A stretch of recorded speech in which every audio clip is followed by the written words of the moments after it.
What up, dog? No, I'm playing. I don't know why I wanted to say that so bad. But what's up, y'all? It's your girl, Sakina, and I'm back for another review. This is my review for Married to Medicine. This is Season 8, Episode 3. Now, let's get right into it, right? We see that it opens up with the doctors. So we see Dr. Simone, Dr. Jackie, Dr. Contessa, Dr. Eugene, and they are talking about their experience with this C-19 thing and them being in the hospital during a pandemic. Like, it's scary. Eugene said that he would usually see about 20 patients, but now it's like 10, and those 10 have COVID, and he's like, or C-19. He's very close to them in the face, and, it's just very nerve-wracking for all of them. But like Dr. Simone said, with her being in the business of baby's gonna be produced through a pandemic and all, so she's always constantly working. And I just commend them for real.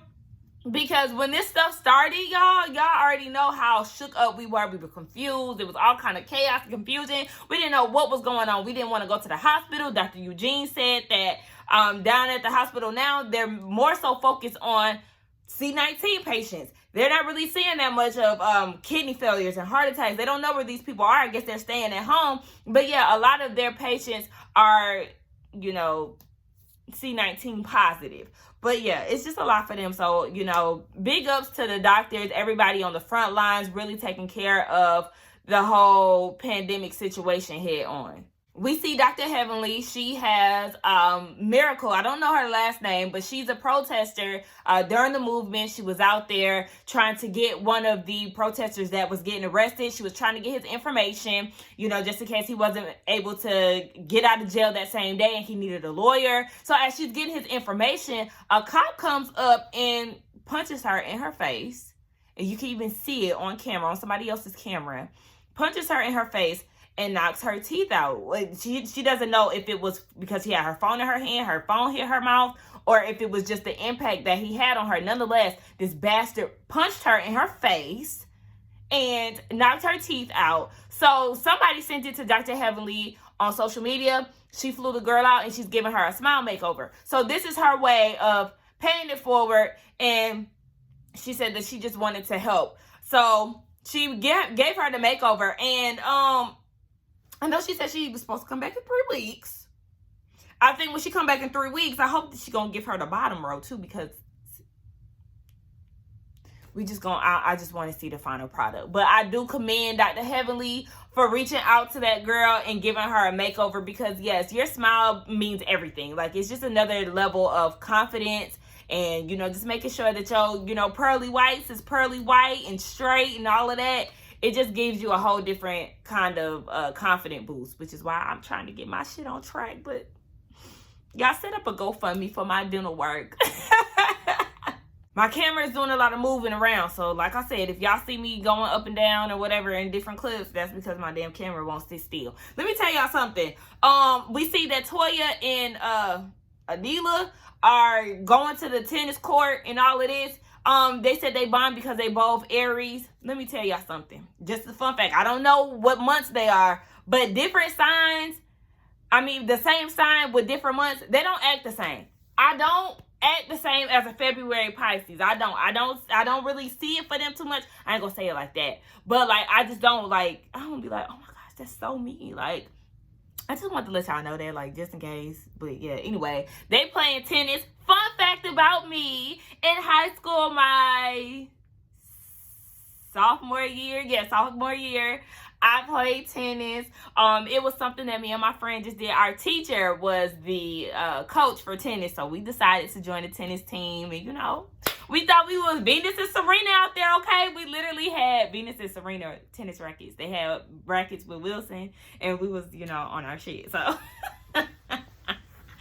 actually, this made me want to play tennis again, because it's been a long time. But tennis is definitely something that will keep you fit and all of that. So if Toya didn't gain the C-19, 15 or whatever pounds you were supposed to gain during this time, that's why, because she been doing them damn tennis runs. We see Dr. Jackie and Dr. Contessa. They're at Dr. Contessa's new office, so she's showing her around. Remember, we did see her running to the office trying to compete with Scott while he was driving. That's because it's about a mile away from their house, so that makes sense. But she's showing her around, and she's saying that addiction medicine is what she's going to be practicing along with primary caretaking or primary treatments. So she said that it pretty much chose her because we know that her dad had a drug addiction when she was younger. She resented him a lot and all of that. So she feels like if her dad had a doctor like her, then maybe that would have saved him some time and, you know, he would have been fully recovered. So shout out to Dr. Contessa for doing her thing with the addiction medicine. I'm here for all of that. Contessa is trying to take note of what Jackie and Dr. Heavenly did wrong in their practices. I guess this is her first time opening one, so she's trying to take that advice. And then she starts talking about what's going on with her and Scott. And she said that he did quit counseling, but neither one of them are doing counseling separately. And Dr. Jackie is trying to give her advice, and Contessa is really like cutting her off and all of that. And I'm with Jackie. Look, you're going to have to learn how to actively listen now. You sitting here trying to tell me stuff, and I'm trying to give you some feedback and some sound advice. I'm going to need you to hear me out, okay? Listen, because I was with Dr. Jackie. You are all over the place. Baby, we're going to have to get you on a steady routine because you got a lot going on, Tess. So we get a scene with Anila and her family. Her dad came to America in the 70s, and then after he went to Virginia Tech, he went back to India. His parents set him up on a matchmaking thing, and that's when he chose her mama. And he said, I want to take you back to America. Do you know how to vacuum? Excuse me? Not vacuum, but anyway, her husband, I'm not feeling his energy. Soon as he came in, it was just negative. He's mad because the cooler is right there at the door. You know, they just got in. Can they get their suit? I mean, damn. Is you gonna help them get their suitcases upstairs? You are younger than them. Like, I didn't like his energy. And then he was like, yeah, I'm in his confessional. I'm pretty fucking calm or something he said, except for when I say that. And it was just like, I don't know. I don't know. Because I know when my family come in town, baby, high energy, okay? We loud, we talking, it's excitement. Like, you know, we ready to kick it. But I just didn't like his energy at all. Like, you can go upstairs or whatever you was about to do. Go back to work. I understand Toya's pain, but girl, you a housewife. I understand, you know, the kids are typically gone for school. You ain't got to deal with them. You can go to the mall and all of that. But, like, sis, this is housewife duties, okay? You help the kids. You cook. You clean, okay? Like, I understand because listen, I did e-learning with my niece. So I understand it because the challenge was, I was working as I was doing that. Toya, you ain't got no job, so, yeah. I mean, get adjusted, sis. I know that, listen, some of that stuff, Avery was talking about mesothelioma, whatever the hell he was talking about. I wouldn't understand what the hell that was either. So I get what she coming from, but at the same time, like I said, sis, you ain't got no job. Get to it. Create your new normal, honey. Get a schedule. Them kids old enough to learn how to clean up themselves. Make them clean up some of that stuff after they get done. I'm not understanding why old boy didn't do his assignment when it was Wednesday. You should have made sure that he had that assignment done. Like, I don't know. Y'all let me know. Am I being too hard on Toya? But like I said, baby, you a housewife. This is what you got to do. And she used to be a teacher, right?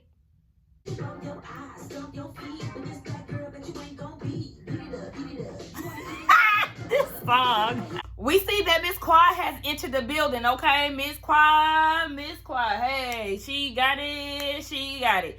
And one thing she got to is shading the hell out of Dr. Heavenly, talking about she don't know why she got a 3-story closet.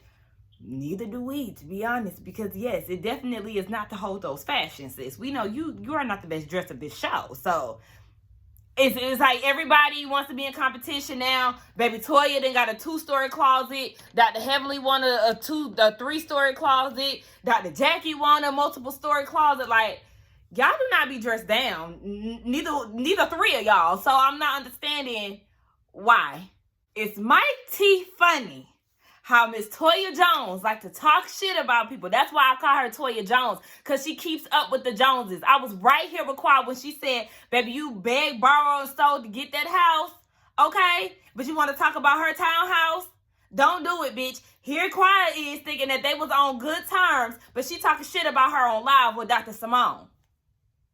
Oh, okay, well, you got so much to say. Let me tell you how you got that house by the skin of your teeth. You don't give a fuck if you overwork Dr. Eugene, if you spend the money before you get it. You would think that being in debt you will learn your lesson. She said that she took out a $100,000 loan, personal loan, on top of the loan that they got for that house, just for the pool.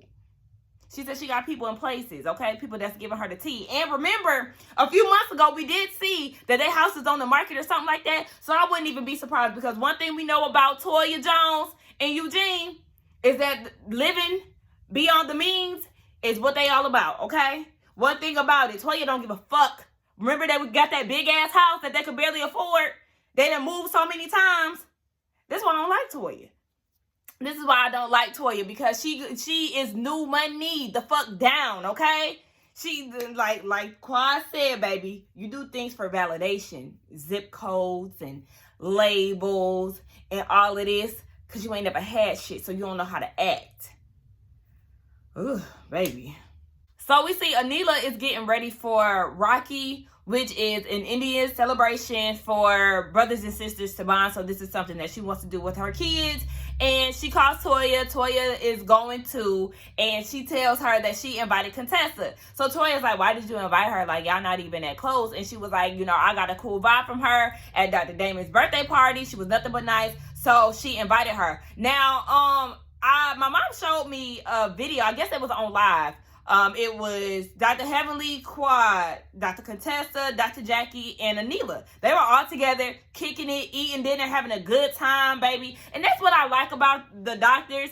The doctors are regular, normal-ass people. They get on live, they gonna cuss, they gonna kick it, they gonna do whatever they do. And that's why I find these particular doctors so relatable, because, like, they just, like, you know, your average black person. I don't want to say, like, average black person, but, like, they're humble, they're normal, and I like that shit. They not uppity. So, anyway, yeah, Anila is obviously really bonding with these people current day, too. Oh, I don't like saying these people, with these women current day, too. But, yeah, Toya has an issue with that. Now, we see the day of Rocky, they're having it at a restaurant. So, Toya and Eugene show up. They look really good in that green. I love that.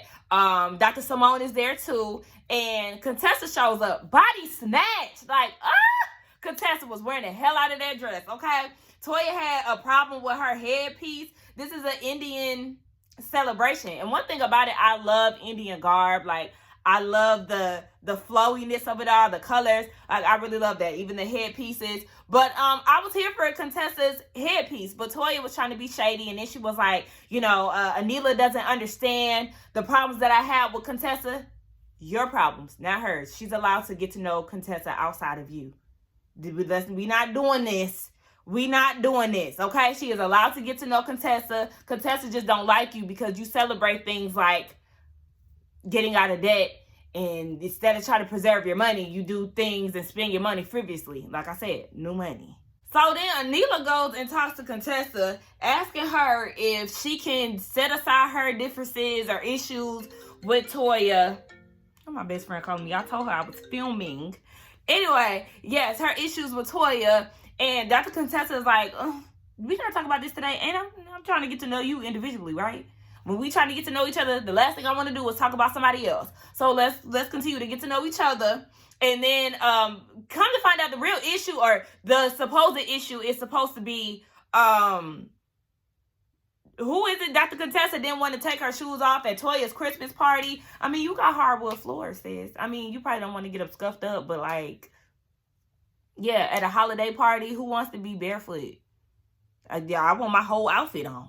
The shoes is a part of my outfit. But at the same time, if she wanted you to have her shoes off, respect her wishes. But yeah, I'm with Simone. It's deeper than the shoes. It's just the fact that Toya feels like Contessa doesn't respect her. And I do think that, because, like I said, Dr. Contessa just does not see it for Toya. She thinks that Toya is not that smart.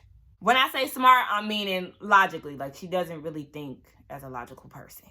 And this is just my assumptions. Anila, you really should have just mind your business and stay out of it, because, see, you trying to make them bond and all of this. I don't know if it's because of Rocky or whatever, but you trying to get them to get rid of their issues. Now is not the time and the place. Toya is confused as to why she was even invited. Like I said earlier, she addressed it at the table too. And it's like, girl, because she wanted to invite her to her event. It's none of your business. So then Contessa's like, girl, you trying to get somebody to get along with me who enjoys beef. Okay? She enjoys beefing with me. And I just feel like y'all enjoy beefing with each other at this point. It starts to escalate. Contessa said, you know, with the whole C19 thing, like, she really ain't trying to have all of that around her. Then Toya gonna say, well, we live it every day. My husband works in the ER, and Dr. Contessa is a doctor as well, bitch. You're a stay-at-home mom. What do you think Contessa is out here doing? Dr. Scott is doing. They're both doctors, bitch. Like, this is why I don't like her. This girl, like, what are you talking about? How are you breaking that down to a doctor who has a doctor as a husband? Baby, they do this shit every day. So you don't have to remind her about some everyday situation when it comes down to C19. Bitch, she know. I'm with Dr. Contessa. We not about to keep doing this same back and forth situation. Let me get up and let me go because, bitch, you need something else to do. You always want to have it out with me. Dr. Contessa wasn't even stun her. That's really the whole thing. It was Anila and Toya who was stun her. And Anila, you picked the wrong time because then, see, the situation got elevated and they start cussing and they start yelling. Contessa is getting pissed off, but she's apologetic to her parents in the situation, so she's trying to remove herself from the situation. But Anila and her mama is trying to make her stay. The fact that Anila's mama kept grabbing Contessa was pissing me off. Like, get off of her, let her walk away, because obviously this is not the environment to be doing this at. So once they finally released her ass, because this shit was pissing me off, like, girl, get off of her. Finally released her, and she left. I'm with Dr. Eugene. Everybody has different personalities, okay? It's okay that they're not friends. Anila talking about, how would she just leave my event like that? You wanted her to stay? You wanted her to stay with all that chaos. You wanted her to stay in the mix. Girl, sit down, okay? If you want to get to know Contessa, get to know her separate from Toya. Girl, anyway, yeah. This is not the time and the place. And let's move the hell on. But anyway, that was the episode. Y'all let me know what y'all thought about this episode and the review. Don't forget to like, comment, and subscribe to my channel. And I will see y'all in the next one. Bye.